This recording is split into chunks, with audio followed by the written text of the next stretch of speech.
de la doctora Luisa Talledo del tema de síndrome aórtico agudo, una visión tomográfica y algo más. Por demás está decir que es un tema súper interesante. Dejo en la palabra a la doctora Luisa Talledo. Gracias, doctora. Muchas gracias por la invitación, ya la última charla de nuestro servicio. El día de hoy, como mencionó, el tema es síndrome aórtico agudo a cargo del doctor Aurelio Mendoza. Él es especialista en imágenes cardíacas y se desempeña en el área tanto en medicina nuclear como en tomografía. Como sabemos, la patología aórtica es una patología bastante amplia. Esperemos que lo podamos cumplir en estos 40 minutos que tenemos para poder desarrollarlo de la mejor manera posible. Doctor Mendoza, le doy la palabra. Gracias, doctora. Voy a compartir la pantalla. Me avisan, por favor, si es que la ven. ¿Logran ver la pantalla, por favor?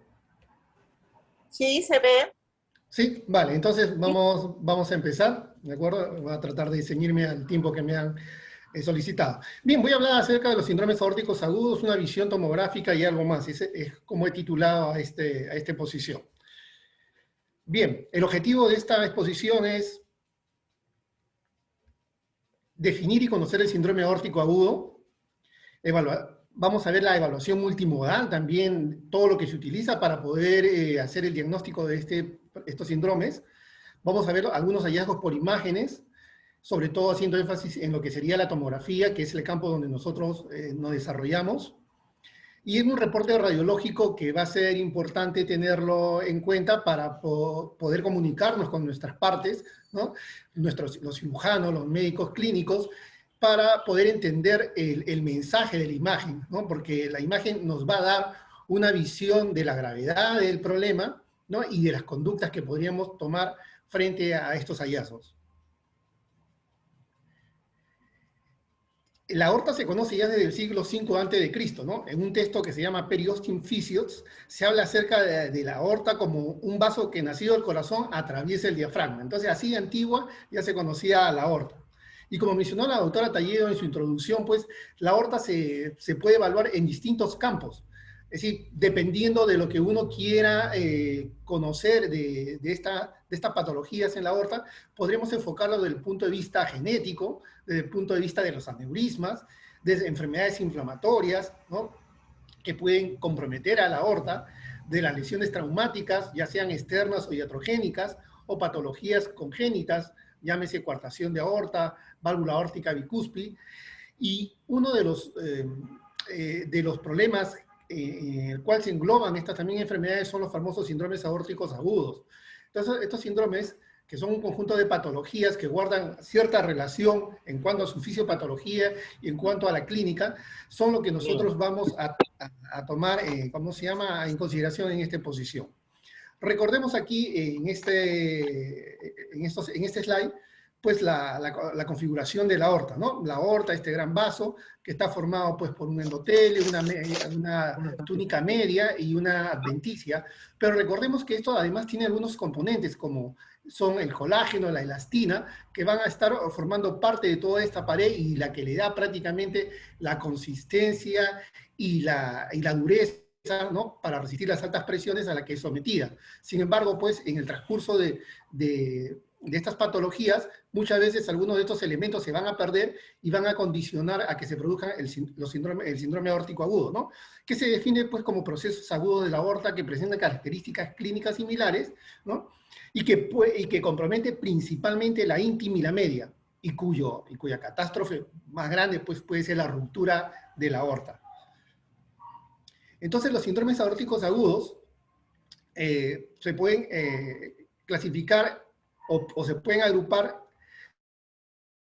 como disección de aorta, que es quizá la más frecuente de todas, como hematoma intramural o como úlcera aórtica penetrante. Entonces, se presentan básicamente en 30 casos por millón. Es poco común, pero el problema es que es la gravedad de cómo se desarrolla esta enfermedad o cómo evoluciona esta enfermedad. 80% de estos síndromes aórticos agudos son disecciones de aorta, 15% están formados por los hematomas intramurales y 5% por las úlceras penetrantes. Hay factores indudablemente que agravan o condicionan que se desencadenen estos síndromes aórticos agudos. Y estas patologías asociadas está de lejos más del 70% a la hipertensión arterial, el tabaquismo, la dislipidemia, la obesidad, la insuficiencia renal crónica, la enfermedad de Marfan, la cardiopatía coronaria, y así sigue la cinta de una serie de patologías asociadas. Pero recordemos, hipertensión arterial es uno de los puntos claves. El manejo, también ya lo conocemos, es multidisciplinario desde el punto de vista médico, ¿no?, para estabilizar al paciente cuando ingresa con el diagnóstico de síndrome aórtico agudo. Las imágenes juegan un rol importante a la hora de tomar las decisiones. El tratamiento puede ser netamente quirúrgico o puede ser intervencionista, es decir, o a veces puede haber un comportamiento híbrido en cuanto incluso a tratamientos e imágenes. La clasificación también es importante recordarla. Ya estamos familiarizados con este tipo de clasificación, la Stanford A, la de tipo A, la de tipo B, la de Baker tipo 1, 2 y 3, ¿no? Y todo va a depender del lugar del compromiso, ¿no?, de estas patologías. Eso va a ser importante para poder determinar la gravedad o la urgencia del tratamiento. Sin embargo, hay otra clasificación, que es la de Svensson, que en 1927 la comienza a describir, y habla sobre la disección de aórtica, a la que vamos a llamar clase 1. Luego tenemos al hematoma intramural, que es la primera clasificación que ingresa a estos otros dos síndromes que no se estaban considerando en las clasificaciones anteriores. Al hematoma intramural. Luego tenemos a la disección incompleta. Esto es algo nuevo y es importante. Hemos tenido algunos casos y que hay que buscarla con mucho detenimiento porque puede ser catastrófico si es que no se llega o se obvia este diagnóstico, ¿no? Y la úlcera aterosclerótica penetrante, que es otra de las clasificaciones. ¿De acuerdo?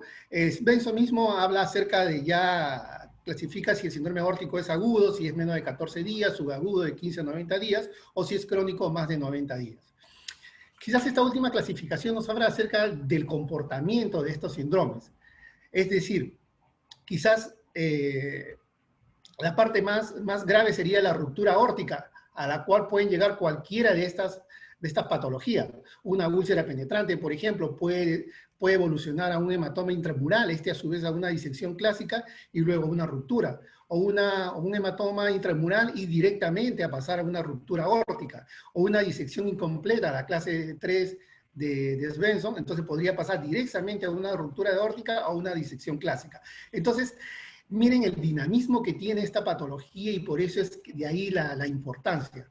Si bien es cierto, por ejemplo, los aneurismas aórticos que se estudian en otro capítulo son mucho más frecuentes, las complicaciones de la disección aórtica son más catastróficas porque la ruptura es más frecuente en este grupo de patologías.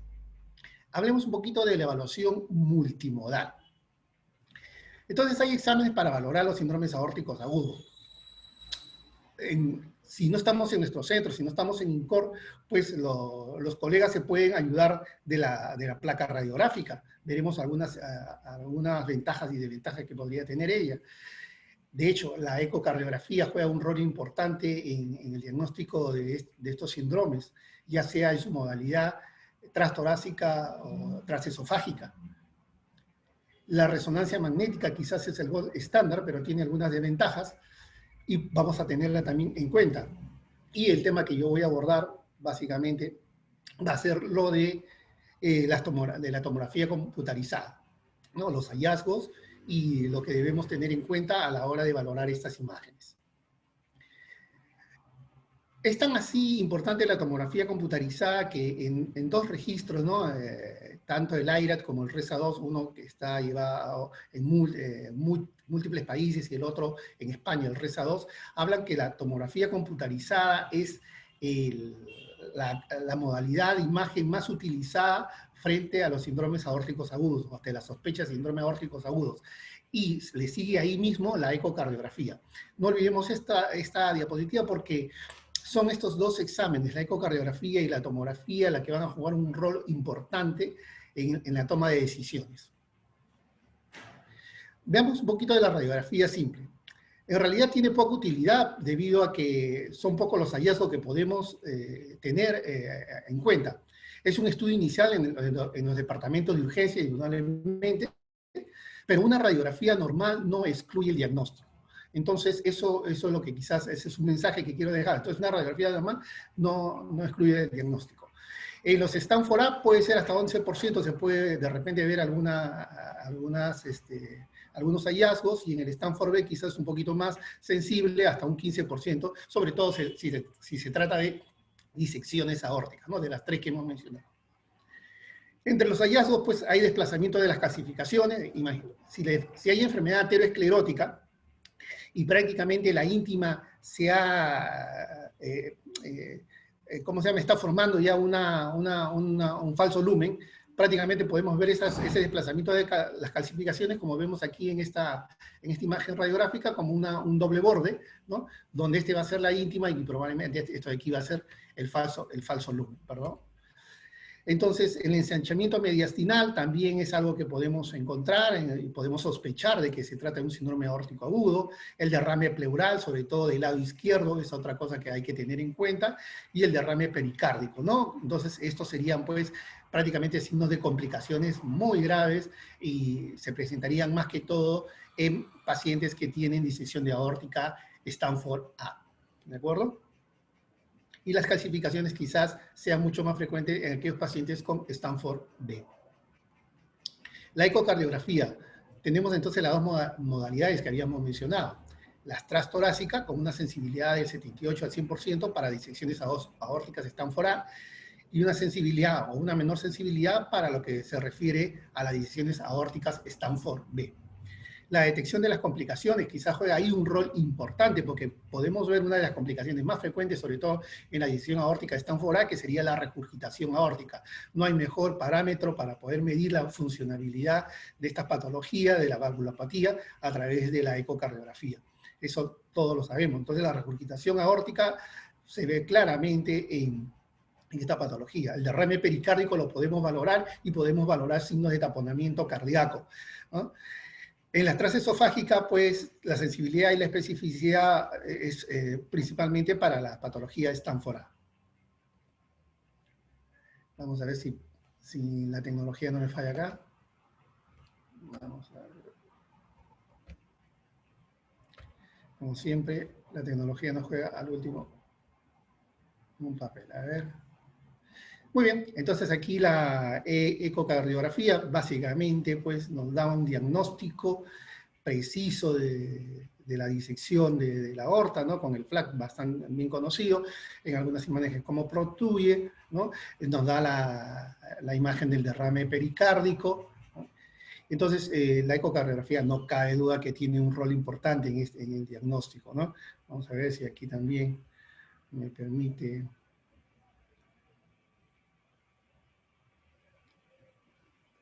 Aquí también podemos ver, pues, la ecografía transesofágica, valorar, pues, la regurgitación aórtica y poder observar los puntos de entrada prácticamente cuando se trata de una disección aórtica. Sin embargo, también nos sirve para ver úlceras penetrantes, y eso también es importante recordarlo, pero hay que buscarlas realmente.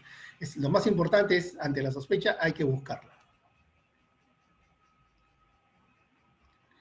Vamos a ver el siguiente. La resonancia magnética, hablemos brevemente, entonces tiene una sensibilidad y una especificidad, pues, del 98%. La capacidad, pues, de este examen, al igual que la tomografía, es que vamos a poder ver imágenes en distintos planos, ¿no? En distintos planos, que nos va a permitir precisar el origen de las entradas, las úlceras, y quizás lo más importante en la resonancia magnética es su excelente resolución de contraste, como lo he resaltado ahí en azul. Entonces, eso sí nos permite observar claramente, pues, el plano de la disección, ¿no? Cuál es la luz verdadera, cuál es la luz falsa, si está con trombo o no. Entonces, eso sí tiene la resonancia, ¿no? Y puede hacer además un análisis funcional de la válvula aórtica. Entonces, nos da ese dato adicional, sobre todo si se está sospechando de regurgitación aórtica aguda como complicación de una disección Stanford A, por ejemplo. Lógicamente no hay radiación ionizantes, pero su desventaja quizás sea, pues, su mala resolución temporal y los protocolos que duran mucho tiempo. Recordemos que a veces vienen pacientes muy graves, en malas condiciones, con mucha equipo ¿cómo se llama? equipos externos que van a impedir que puedan ingresar de repente a una sala de resonancia. Entonces, con la tomografía no tenemos ese problema, ¿no? Los artefactos metálicos, incompatibilidad de dispositivos, entre otros, pues son los problemas que podría tener la resonancia magnética como para una aplicación inmediata o para el diagnóstico de estos pacientes. Pero sí es muy buena para el seguimiento, ¿no? Como lo veremos después. Aquí también es solamente un ejemplo para ver cómo se puede ver un hematoma intramural con una claridad, no cabe duda. Ya lo vamos a comparar con la tomografía, entonces de ahí su ventaja. En cuanto a las técnicas tomográficas, pues debemos tener un equipo de alta resolución con una gran cantidad de detectores. Ahí en el fondo vemos a nuestro equipo, ¿no? Nuestro tomógrafo. Que nos permite pues hacer exámenes con una rapidez, abarcando una mayor extensión, haciendo cortes finos o reconstrucciones de acuerdo al grosor que nosotros querramos evaluar. Necesitamos indudablemente hacer uso de contraste iónico. Y lo bueno de este equipo es que nos va a permitir evaluar en corto tiempo debido a que la forma como va a capturar las imágenes van a ser prácticamente en áreas mucho más grandes, ¿no? Cuando teníamos, por ejemplo, si queríamos reconstruir un corazón, a veces cuando utilizamos el 64 slide tendríamos que tener al menos 4 bloques de imágenes para poder reconstruir un corazón. Ahora con este equipo solamente en una rotación podemos prácticamente capturar al corazón batiendo en una sola toma. Quizás lo importante es los protocolos, y eso se tiene que adaptar de acuerdo al equipo que uno tenga, pero lo más importante es que siempre se debe tener un estudio sin contraste, una imagen sin contraste, una fase arterial y una fase venosa. Quizás eso sea un mensaje importante para poder evaluar a estos síndromes. Es de más decirlo, yo puedo evaluar a la aorta en toda su amplitud, desde la raíz, ¿no? La aorta ascendente, el callado, la aorta descendente, la aorta abdominal, las arterias ilíacas, y estos equipos nos permiten ir incluso hacia los miembros inferiores con muy poco contraste, con muy poca radiación. Entonces, la tomografía computada pues tiene una sensibilidad de 100% y una especificidad de 98%. Sus grandes ventajas, pues su resolución temporal, su resolución espacial, su capacidad multiplanar, al igual que la resonancia magnética. Podemos sincronizar, podemos hacer un estudio sincronizado, y nos sirve pues para el planeamiento quirúrgico y el diagnóstico diferencial. Y es fácilmente reproducible en el seguimiento de estos pacientes, ¿no? Las desventajas se menciona pues radiación ionizante y material de contraste, pero en este caso pues la radiación ionizante pasa a un segundo plano, en principio porque tenemos un equipo que emite menos radiación, pero aún así cuando se contara con un equipo que la radiación es un poco mayor, el tipo de pacientes al cual se le está aplicando pues como son mayores, son adultos mayores, entonces la probabilidad de que haya un efecto producto directo de la radiación es bastante alejado, ¿no? Entonces pasaría pues a un segundo plano. Quizás lo más importante sería pues el material de contraste que se debe utilizar, y de ahí pues en el seguimiento que se tiene que hacer a estos pacientes. Quizás ya para recordar, la doctora Zoila mencionó en la exposición pasada de que en otros lugares se hacen pues seguimientos sin contraste, y eso es importante, sí, se hace seguimiento sin contraste cuando queremos medir pues diámetros de lugares bastante bien diferenciados, bien conocidos, y que nos puedan permitir ver la gravedad del caso. Cuando hacemos un estudio, a veces vienen nuestros residentes y nos dicen, doctor, queremos un estudio para descartar disección de aorta, ¿no? Entonces ellos dicen, ya, simplemente así queremos saber, envíenos las imágenes, no importa si trae el resultado, ya el informe, pero no es tanto así. Es un examen muy complejo, hay que tener mucha paciencia porque se pueden pasar cosas, se han pasado a veces cosas, y más allá del diagnóstico rápido que pueda hacer tomar la decisión, hay que hacer un diagnóstico detallado de toda la patología, porque el seguimiento y el pronóstico va a depender también de ellos. Entonces nosotros tenemos pues imágenes, evaluar las imágenes axiales en 2D, que es la más frecuente, que es la que estamos más familiarizados todos nosotros. Tenemos que hacer reconstrucciones multiplanares para poder localizar prácticamente los puntos de entrada, ver la extensión de la patología. hacer proyecciones de máxima intensidad, volumen rendering, que todo eso le voy a poner como un pequeño ejemplo, técnicas endoscópicas, cine viewing, programas especiales para análisis de vasos, segmentación automática de vasos, perfusión. Miren todo lo que tenemos que ver cuando nos sentamos a evaluar una imagen de este tipo, ¿no? Entonces no es tan fácil como decir sí o no, ¿no? Entonces los informes a veces son bastante extensos, dirán, pues esto no me sirve, pero es importante porque si vamos a hacer seguimiento, ahí es donde radica pues la diferencia, ¿no? Porque nos vamos a poder guiar cómo estaba nuestro paciente previamente y qué es lo que está evolucionando. Perdón, uy, sé qué pasó acá.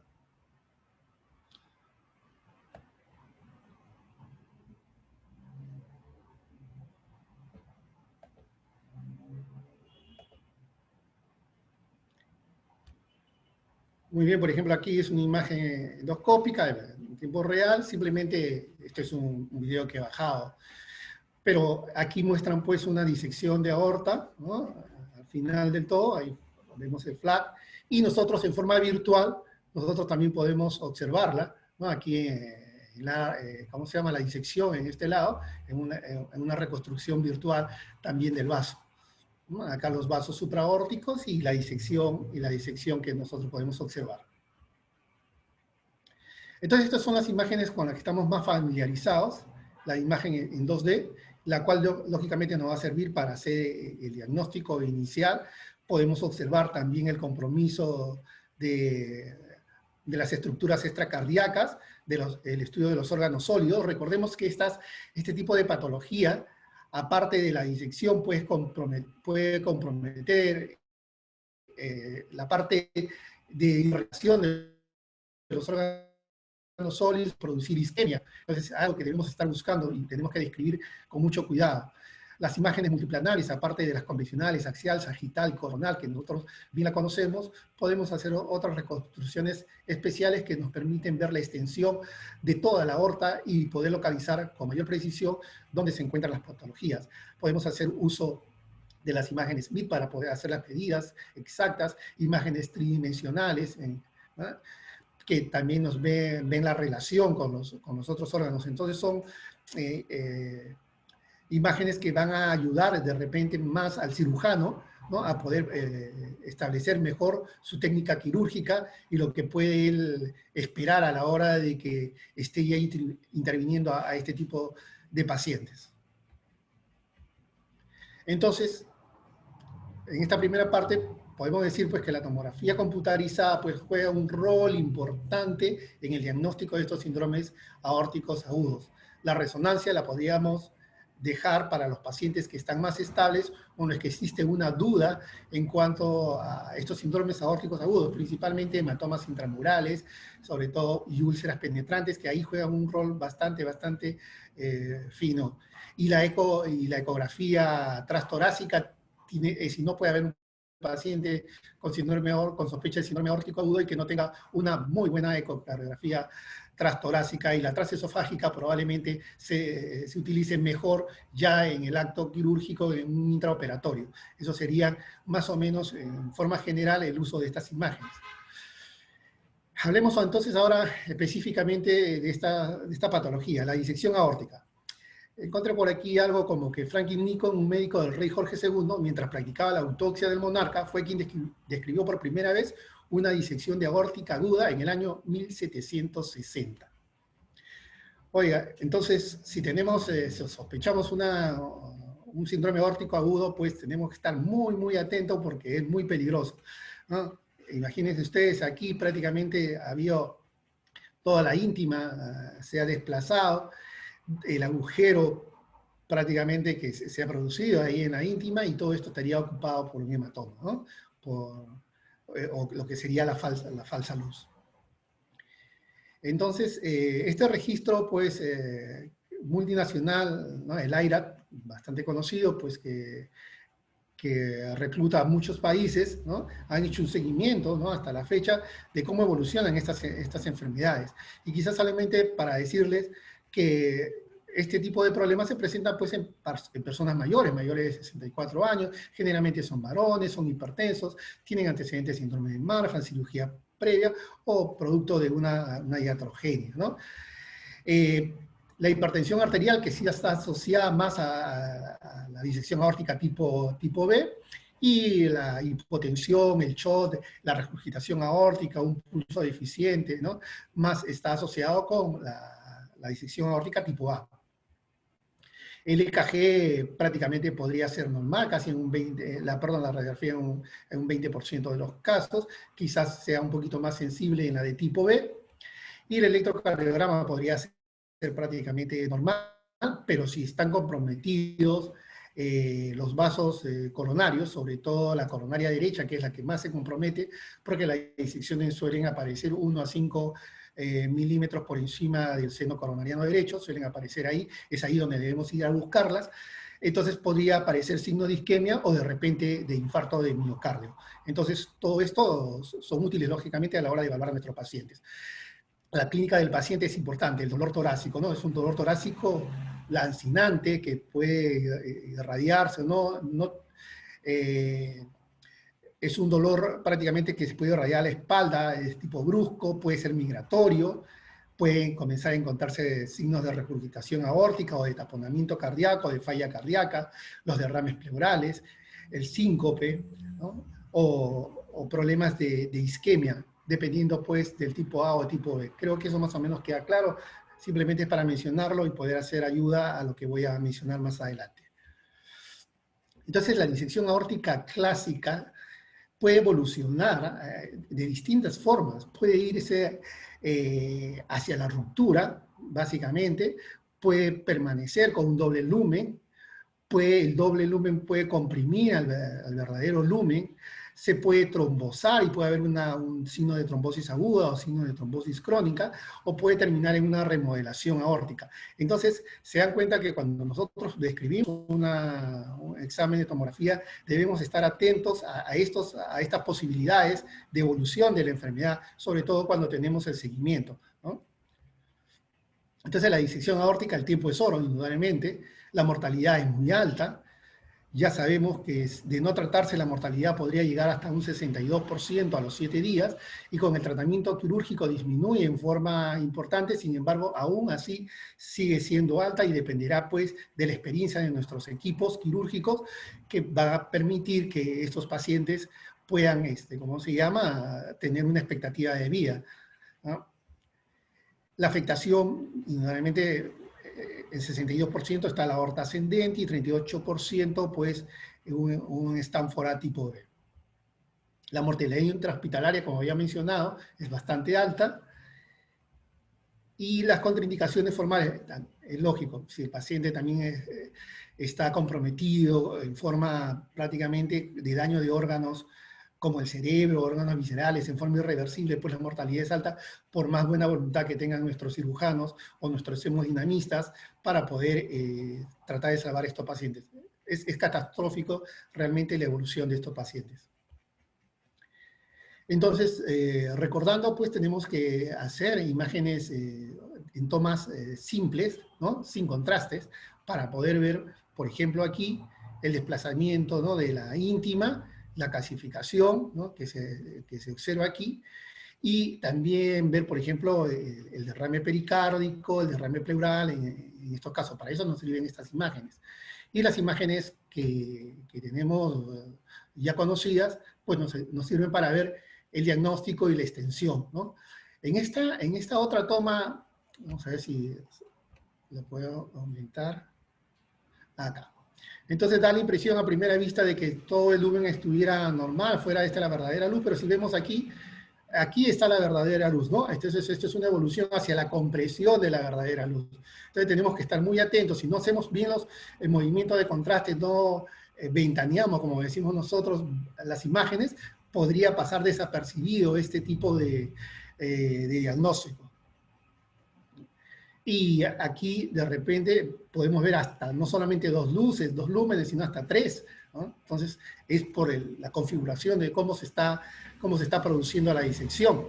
Y en este otro ejemplo, lo que habíamos, un Svensson clase 3, ¿no?, una pequeña disección sin formar hematomas, ¿no?, pero que podría evolucionar, como habíamos mencionado, a una ruptura de la aorta ¿no? A una disección clásica. Entonces son cositas que hay que ir buscando, que pueden pasar desapercibidas si es que si no se las piensa. Entonces el objetivo de la imagen es confirmar el diagnóstico, ¿de acuerdo? La clasificación y la extensión, que ya le hemos visto. Voy a avanzar más rápido. Hay una música por ahí.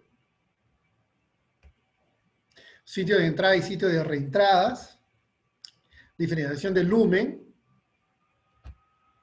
Diferenciación del lumen es importante, ¿no? El tamaño de la luz falsa, la luz verdadera. Entonces, todos son una serie de características que nosotros debemos tomar en cuenta a la hora de poder nosotros definir dónde estamos. De repente acá un ejemplo rápido, ¿no? La luz falsa, la luz verdadera, el signo del pico, ven como un piquito aquí de la luz falsa, ¿no? La forma de semiluna, que también podemos observar aquí de la luz verdadera, ¿no? Y la biconvexa de la luz falsa. Aquí no se nota muy bien, pero aquí hay otra estructura, si ven fácilmente. Esto nosotros lo conocemos como la telaraña, ¿no? Una especie de telaraña que se presenta sobre todo en la luz falsa, ¿no? Después el contraste que puede haber dependiendo de cada luz, si se ha trombosado o no. El compromiso de los vasos supraórticos es importantísimo. O el compromiso de los vasos viscerales también es importante. El compromiso de los órganos sólidos, en este caso el riñón ha sido comprometido por esa disección de esos vasos viscerales. Y ven ustedes acá rápidamente cómo ha colapsado prácticamente toda la luz verdadera. Entonces uno podría pasar desapercibido y pensar que es un trombo o algo, pero es de la luz verdadera que ha colapsado por completo. Luego tenemos que describir obstrucciones dinámicas, obstrucciones estáticas. Esto va a ser muy importante para el intervencionismo y ver cuál es el tratamiento. Es importante que el gatillado se realice porque podría observarse imágenes como estas, en las cuales prácticamente uno no sabe si hay una disección en la aorta ascendente. Sin embargo, cuando uno hace las correcciones del caso, ya vamos a poder observar, ¿no?, con más claridad esa disección en la parte de aorta ascendente. Después tenemos el compromiso, aquí otros ejemplos. Miren, por ejemplo, la evolución de un paciente, solamente una disección de tipo B y de repente ya un Stanford A, ¿no? Un Stanford A, aquí también un Svensson 3, esta paciente evolucionó, de repente con esta imagen que está aquí, ¿no? Entonces son pequeños detalles, otros Svensson, que hay que ir buscándolo en el seguimiento de los pacientes. También nos ayudan pues para ver algunas patologías.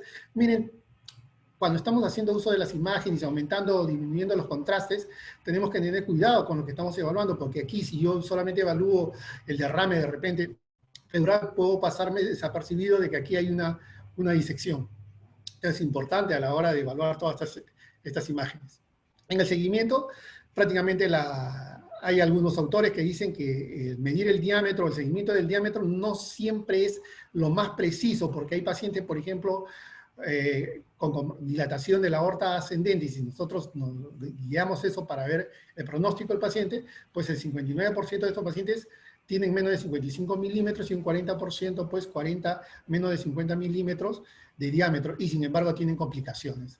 Entonces, los más importantes sería quizás ver la expansión temprana del falso lumen, más de 4.5 milímetros, la trombosis parcial del falso lumen, es decir, que todavía sigue ingresando al falso lumen flujo sanguíneo, o una puerta de entrada, como vimos ahí al perrito llamando la atención de que hay una puerta de entrada más de 10 milímetros, o el colapso verdadero del lumen verdadero, ¿no? O la inflamación aórtica, que hoy vemos como unos avances. En el tratamiento médico, pues igual, esto nos hace que las imágenes sean muy importantes para el seguimiento. Veamos, mira, un Stanford B, cómo el paciente evoluciona en el seguimiento del tratamiento médico, y nosotros tenemos que determinar en qué momento podría ya convertirse en una cuestión quirúrgica. El manejo, por ejemplo, del Stanford A, ¿no?, es básicamente tipo quirúrgico, que es el que muestra menor mortalidad, no cabe duda, y así lo demuestran estos dos registros del RESA 1, que son registros españoles, y el RESA 2, que indudablemente la cirugía sigue siendo la elección. Y lo mismo en el IRAD, demuestra que la sobrevida es mejor con los pacientes que se someten a cirugía. En el de tipo B, aquí aparece un nuevo componente, es el uso de TEBA, ¿no? Entonces, esto es importante porque también para nosotros es un reto. Nuevos componentes, nueva forma de ver las imágenes, y en ellos se ha demostrado, pues, que el tratamiento médico sigue siendo la mejor opción en este grupo de pacientes, ¿no? Y en el TEBAR cuando comienzan a aparecer complicaciones frente a los problemas quirúrgicos. Y lo mismo se demuestra en los estudios de sobrevida de estos pacientes. Entonces, esto hay un reto para nosotros porque debemos familiarizarnos con la cirugía. A veces nos envían nuestros colegas, dicen control de paciente postquirúrgico, y caramba, a ver cuál de las técnicas se utilizaron. A veces no, de repente se trombosó algo y nosotros no tenemos idea de qué es lo que ha sucedido. Entonces, una recomendación sería, por lo menos, a veces buscamos en la historia, indudablemente, pero no siempre lo encontramos, ¿sabes? O no están todavía actualizados, pero sería bueno describirlo. Entonces, en la Stanford A, pues a veces hacen todo un reemplazo, ¿no? Incluso comprometen a los vasos supraórticos, y eso tenemos que nosotros estar muy seguros de que esto ha sucedido, ¿no? Y poder describir este tipo de cirugías, y sobre todo sus complicaciones. Y acá, por ejemplo, en un Stanford B, con el tratamiento de una endoprótesis. Todo esto es una planificación que se tiene que tomar en cuenta, y nosotros quizás lo más importante es lo que buscamos son los endolit, ¿no? Las fugas que hay en estas endoprótesis que se colocan después del tratamiento de la válvula. Vamos avanzando para que el tiempo no me quede corto. El tratamiento endovascular es importante en el seguimiento. Se ha visto que el tratamiento agudo, pues, es la que da mucho mayor ventaja, sobre todo a pacientes que se están complicando. Sin embargo, en el tiempo, vemos que el tratamiento médico y el endovascular prácticamente se igualan, ¿no? Pasemos al hematoma intramural. Es una hemorragia, pues, y un acúmulo de sangre en la capa media. Lo que se está hablando ahora son de microdesgarros intimales como causa más importante. Más frecuente la aorta ascendente, y hay una evolución dinámica. Y al igual que la disección de aorta puede evolucionar hacia muchas cosas, hacia el remodelado, la progresión, la reabsorción total, parcial, estabilidad, disección, ¿no? Entonces eso tenemos que tener en cuenta, y a veces están asociados con otras patologías. En este caso, un ejemplo de una úlcera con un hematoma, pues, intramural asociado, ¿no? Quizás los hallazgos más importantes en la radiografía simple, en la tomografía, es la hiperdensidad concéntrica en media luna, que se ve aquí, ¿no? Con una media luna, ¿no? Sin contraste. Y luego vamos a ver, pues, algunos otros hallazgos de este mismo paciente, pues con la disminución de la luz verdadera, no hay ningún FLAC, no hay ningún realce. Quizás las imágenes de la tomografía cobran un rol importante porque tenemos que ver predictores de riesgo. Sobre todo aquí miden la aorta, ¿no? Cuando hay una clasificación de Stanford, miden la aorta, y estos pacientes, si comienzan a aumentar el diámetro, bueno, aquí está en la parte de aorta descendente, pero si aumenta el diámetro en la aorta ascendente de 48 a 58 milímetros, es un paciente de alto riesgo, y para un Stanford B se considera entre 40 y 41 milímetros. El grosor del hematoma también es importante. Si está entre 10 y 11 milímetros, y es un paciente de alto riesgo, malo en su evolución. Y algunos otros hallazgos, como la presencia de una úlcera con una comunicación visible de más de 3 milímetros, un acúmulo focal de contraste que nos está diciendo que está evolucionando probablemente a una disección. Entonces, estos son hallazgos tomográficos que hay que buscarlos frente a estos pacientes, ¿no? Puede evolucionar de un hematoma simple a una disección, ¿no? Hematomas hacia disecciones, que es lo más frecuente. No, recordemos que siempre lo más grave es si está comprometido la aorta ascendente, llámese úlcera penetrante o úlcera o hematoma intramural. La úlcera aórtica penetrante, pues, tiene menor incidencia, generalmente está asociada a una placa aterosclerótica que penetra la capa media, y hay mayor riesgo de ruptura. Pues afecta principalmente a la aorta ascendente y coexiste con aneurismas.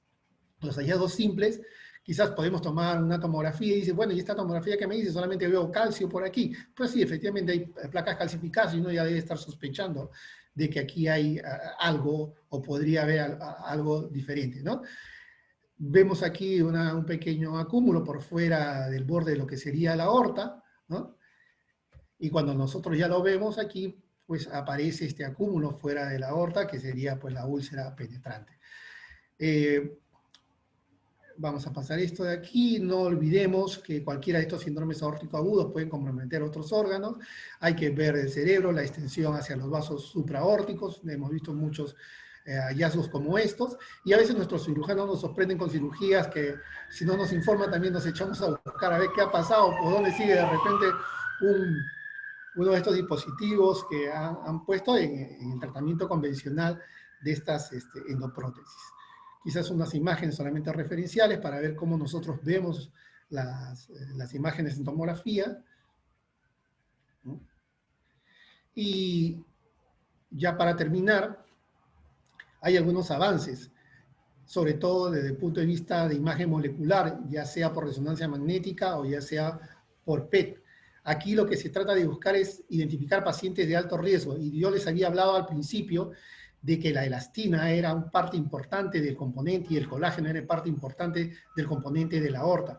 Pues cuando a través de estos estudios con algunos contrastes especiales, como se llama ESMA en este caso, podemos ver que no hay una captación de ESMA. Eso quiere decir que hay pobre cantidad de elastina, y este paciente ¿cómo se llama? Es un paciente de alto riesgo, podría constituir un paciente de alto riesgo y servir para el planeamiento de algún tratamiento o afianzar más el tratamiento, ¿no? Igual sucede con el colágeno. Entonces podemos ver si está rico o pobre en colágeno, y también estos pacientes podrían considerarse de alto riesgo. Eso es lo que se nos viene, ¿no? en el estudio de estos pacientes. Aquí en el PET, ¿no? Si hay inflamación o no hay inflamación, entonces eso también permite identificar a pacientes de mayor o menor riesgo cardiovascular. El informe radiológico, para terminar ya. Entonces, no olvidar la fase simple, el reporte radiológico tiene que ser completo, tengan paciencia para el informe, identificar y caracterizar la lesión, localización y extensión, clasificación, descripción de la luz fácil verdadera, sitios de entrada y reentrada, involucro de ramos aórticos, medidas de la aorta y la presencia de complicaciones. Concluyendo, pues el síndrome aórtico agudo sigue teniendo una alta mortalidad a pesar de los avances diagnósticos y terapéuticos, ¿no? El mejor conocimiento de la historia natural y las variables pronósticas de esta enfermedad son de gran ayuda para plantear la estrategia terapéutica adecuada. Sin embargo, la sospecha clínica, y eso es importante, el perrito no se olvide, y la experiencia del cirujano continúan siendo los aspectos fundamentales que se relacionan con la mortalidad precoz. La introducción del tratamiento endovascular ha abierto nuevas perspectivas en el manejo aórtico agudo con afectación de la aorta descendente, ya que pueden modificar su historia natural y el pronóstico, y a nosotros nos pone en un reto para seguir estudiando más acerca de cómo se ven las imágenes con estos dispositivos. Y finalmente, la tomografía axial computarizada se presenta ahora como la mejor alternativa de estudio de imágenes para abordar el diagnóstico, el pronóstico y el seguimiento en este grupo de pacientes. Gracias, y estoy atento a su pregunta. Creo que cumplí con los 40 minutos que me pidió la doctora. Muchas gracias, doctor Mendoza. Sí, justamente estamos en aras del tiempo revisando y no hay algunas preguntas. Solamente quería comentar sobre la úlcera aórtica penetrante, que es una entidad, digamos, que a veces se considera dentro de lo que es aneurisma de aorta, sin embargo tiene un manejo y una patología distinta. Tal vez el seguimiento es lo que a veces nos intriga de cada cuánto, cómo va a progresar. Entonces quisiera preguntar cómo hacer seguimiento a estos pacientes. Sí, es importante lo que dice usted, doctora. Nosotros encontramos muchas imágenes que nosotros diagnosticamos como úlcera aórtica penetrante. Sin embargo, el paciente, es decir, en otros estudios que no son para síndrome aórtico agudo, que no podemos describir estas patologías, y recordemos, estamos hablando de un síndrome, es decir, tiene que haber todo el componente, ¿no?, clínico, ¿no?, para poder sospechar de que esa imagen que nosotros estamos observando es prácticamente la causante de ese síndrome. De lo contrario, solamente se tiene que hacer un seguimiento, y dependerá ¿cómo se llama?, de la sospecha clínica del médico clínico, del cardiólogo clínico, para poder hacer imágenes a los 3 meses, a los 6 meses o al año, ¿no?, dependiendo pues qué tan alto sea su sospecha de síndrome aórtico agudo o complicación de estos síndromes aórticos agudos, ¿no? Por eso yo mencionaba, ¿no?, hacer el seguimiento, porque sabemos que estos síndromes o se quedan igual, se remodelan, ¿no?, o se complican. Entonces, un control a los 3 meses, por lo menos para ver la evolución de esa lesión que puede ser incidental, podría ser una recomendación. Ahí, por ejemplo, la resonancia magnética juega un papel importante porque podría darnos más luces acerca del problema de esa úlcera. Podría estar estable. ¿Se imagina si tuviéramos pues la elastina, el colágeno, todas esas cosas adicionales podrían darnos luz acerca si eso está muy activo o prácticamente se ha estabilizado? Sí, exactamente, también habría una buena utilidad del PET, aunque no lo tenemos todavía en el país. Listo, eso sería todo de nuestra parte, doctora Espinosa. Muchas gracias por la referencia, por la invitación, estas semanas que hemos tenido de aprendizaje. Agradezco la participación del doctor Aurelio Mendoza, de la doctora Luisa Talledo.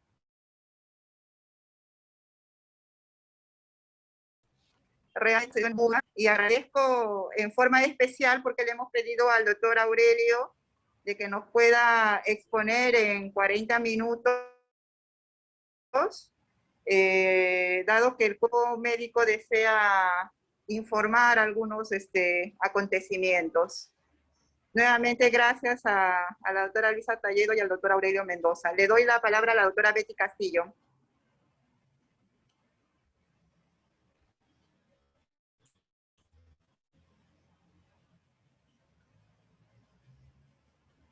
Hola, ¿se escucha? Sí.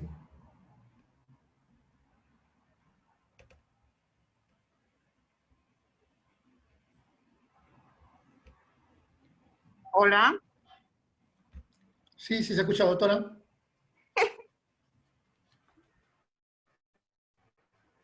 Felicito tu capacidad de síntesis, Aurelio. Vamos Gracias. a esperar unos minutitos que la doctora Betty Castillo debe estar tomando la palabra, ¿ya?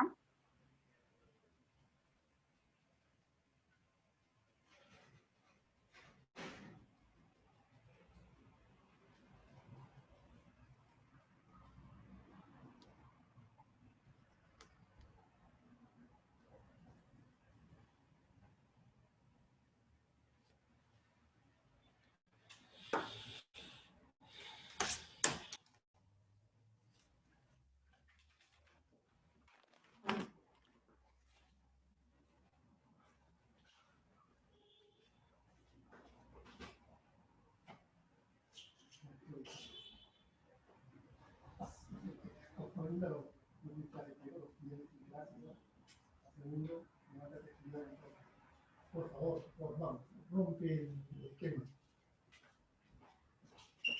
A ver.